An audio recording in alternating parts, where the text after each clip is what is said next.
おはようございます。ケンです。ナスダック100に採用されたのに、スペース X の株価は約 7% も下落しました。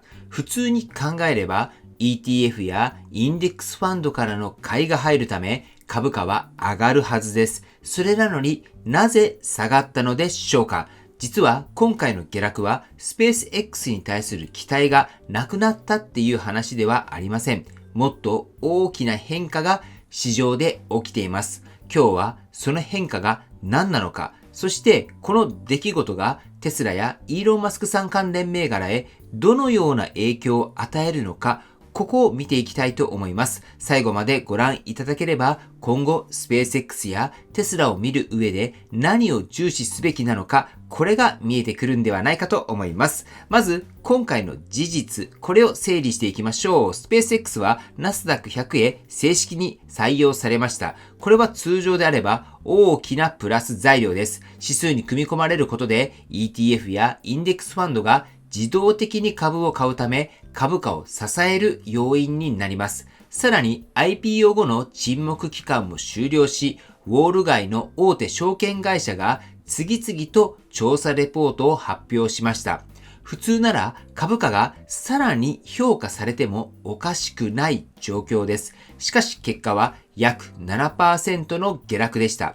ここだけを見ると何か悪いニュースがあったのではないかと思う方もいるかもしれません。ですが本質はそこではないんです。今回市場が示したメッセージは非常にシンプルです。未来への期待だけではもう株価は上がらない。これです。IPO 直後は多くの投資家がスペース X の将来性に夢を見ていました。スターリンク、スターシップ、AI インフラ、宇宙ビジネス、これらの壮大なストーリーが株価を押し上げてきました。しかし今、市場が見始めているのは本当にそれを実現できるのかっていう現実なんです。つまり、これはテスラと同じではありますけれども、期待相場から実績相場へ移り始めたということになります。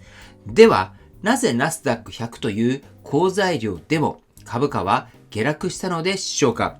一つ目は、材料がすでに織り込まれていたということになります。指数採用は以前から公表されていました。そのため短期投資家は正式採用前に買いを入れています。そして正式採用日に利益確定売りを出した。いわゆる材料出尽くしです。ETF は確かに買いました。しかし、その流動性を利用して売る投資家も多かったということになります。二つ目は AI 関連銘柄への利益確定売りです。最近は AI 関連企業の株価が大きく上昇してきました。その反動として高い評価を受けていた成長株には利益確定の売りが入りやすい状況になっています。スペース X も今では宇宙企業っていうよりは AI インフラ企業として見られる場面が増えています。そのため市場全体の流れの影響も受けたと考えられます。そして3つ目、これが一番重要です。市場の評価基準そのものが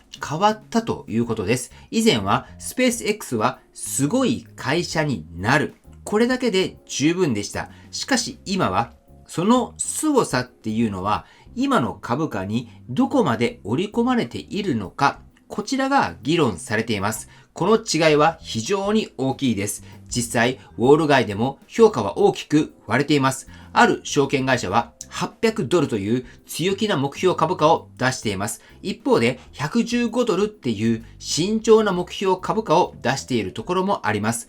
ではなんでここまで差があるのでしょうか。それはスペース X をどんな会社だと考えるか、これで企業価値が全く変わるからです。ロケット打ち上げ企業として評価するのか、スターリンクを中心とした通信企業として見るのか、あるいは AI インフラ企業として見ていくのか、さらに将来の宇宙インフラまで含めるのか、どこまで未来を織り込むかっていうことによって適正な価格っていうのが大きく変わります。つまり市場は強気と弱気で対立しているわけではないんです。企業価値の物差しそのものがまだ定まっていないんです。では、これから市場は何を見ていくのでしょうか。僕は3つあると思っています。1つ目は AI インフラです。Google との大型契約をはじめ、AI 計算能力を提供する事業は、スペース X の新たな成長エンジンとして期待されています。しかし、市場が見ているのは契約ではありません。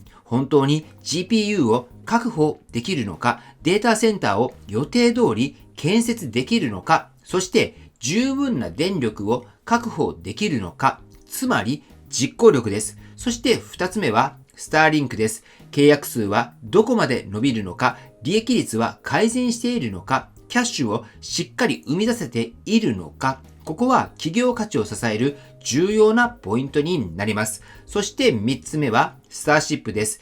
技術的に成功するだけでは市場は満足しません。商業利用がどれだけ進み、売上や利益につながるのか、ここまで証明できて初めて高い評価を維持できるようになります。僕は今回の動きを見ていて少しテスラと重なる部分があると感じました。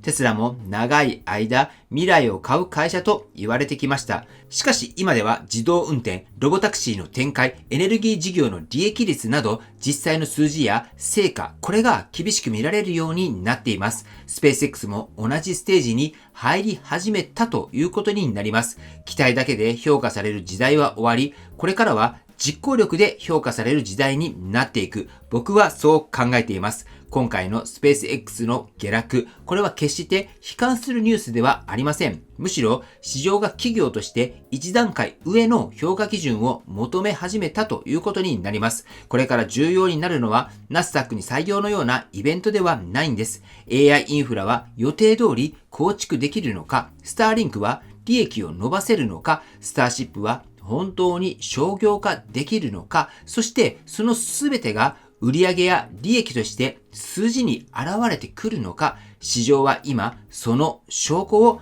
待っているんではないかと思いますけれども、僕はこれからの数四半期の決算っていうのがスペース X にとって本当の勝負になるんじゃないかと思います。このあたり皆さんはどう思いますか？ぜひコメントで教えていただければと思います。はい、ということで本日の内容は以上です。今回の動画が参考になったと思われたら高評価をよろしくお願いします。僕の YouTube は毎日発信しています。僕の YouTube をご覧になってもらえばテスラの情報はほとんど網羅すると思いますので、チャンネル登録がまだな方はチャンネル登録の方をよろしくお願いいたします。では今日もご視聴していただきありがとうございます。テスラのある生活を楽しんでいきましょう。ではまた。